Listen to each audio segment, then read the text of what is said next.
പ്രബുദ്ധ ജനത കൊടുങ്ങല്ലൂർ താലൂക്ക് പൊതുസമ്മേളനം ഡോക്ടർ ഭീം ജയരാജ് ഉദ്ഘാടനം ചെയ്തു.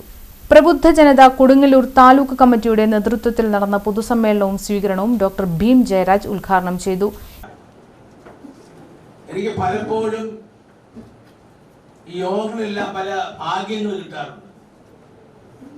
എന്റെ മകനെ പോലെ ഞാൻ സ്നേഹിക്കുന്ന ഒരു വ്യക്തിത്വമാണ് നമ്മുടെ ബഹുമാനപ്പെട്ട മന്ത്രി. അദ്ദേഹം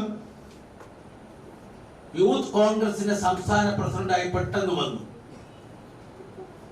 കൊടുങ്ങല്ലൂർ മണ്ഡലത്തിൽ കാലാകാലങ്ങളിൽ ഇടതുപക്ഷത്തിന്റെ ജനപ്രതിയാണ്, അതും അഡ്വക്കേറ്റാണ്, MLA ആയി മാറിയത്.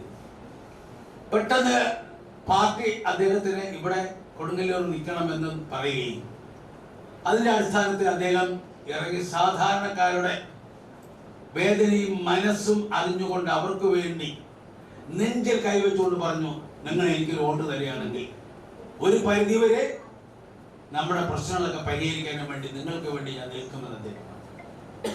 അതിന്റെ അടിസ്ഥാനത്തിൽ പ്രബുദ്ധരായ കൊടുങ്ങല്ലൂരിലെ ജനങ്ങൾ കെ രാധാകൃഷ്ണൻ അധ്യക്ഷത വഹിച്ചു. ആദിവാസി മധുവിന്റെ കൊലപാതകികൾക്ക് ഹൈക്കോടതിയിൽ നിന്നും ജീവപര്യന്തം തടവ് ശിക്ഷ വാങ്ങിക്കൊടുത്ത ഹൈക്കോടതി അഭിഭാഷകൻ അഡ്വക്കേറ്റ് രാധാകൃഷ്ണനെ ചടങ്ങിൽ ആദരിച്ചു.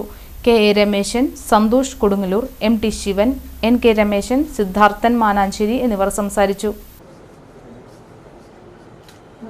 അത്തരം ആളുകളെ നിയമത്തിന്റെ മുന്നിൽ കൊണ്ടുവരാൻ അഹോരാത്രം പണിയെടുത്ത് പ്രയത്നിച്ച് നമുക്ക് ഏവർക്കും അറിയാവുന്ന ശ്രീ അട്ടപ്പാടി മധു ഒരു വിശപ്പ് സഹിക്കാൻ പറ്റാതെ ചെയ്തു പോയൊരു തെറ്റിന് അദ്ദേഹത്തെ ക്രൂരമായി കൊല ചെയ്ത കുറേയധികം ക്രിമിനലുകളെ നിയമത്തിന്റെ മുന്നിൽ കൊണ്ടുവരികയും അവർക്ക് നല്ല രീതിയിലുള്ള നമ്മുടെ നാട്ടുകാരനെ ആദരിക്കണം എന്ന് പറഞ്ഞപ്പോൾ സ്വമനസാലെ അത് ഏറ്റെടുക്കുകയും അതിനുവേണ്ടി അഹോരാത്രം നമ്മുടെ മുൻപന്തിയിൽ നിന്ന് പ്രവർത്തിക്കുകയും ചെയ്ത അദ്ദേഹം നമ്മുടെ ക്ഷണം സ്വീകരിച്ച് ഇന്നത്തെ വിശിഷ്ട അതിഥി, ഇന്നത്തെ ആരാലും ആദരിക്കപ്പെടുന്ന വ്യക്തി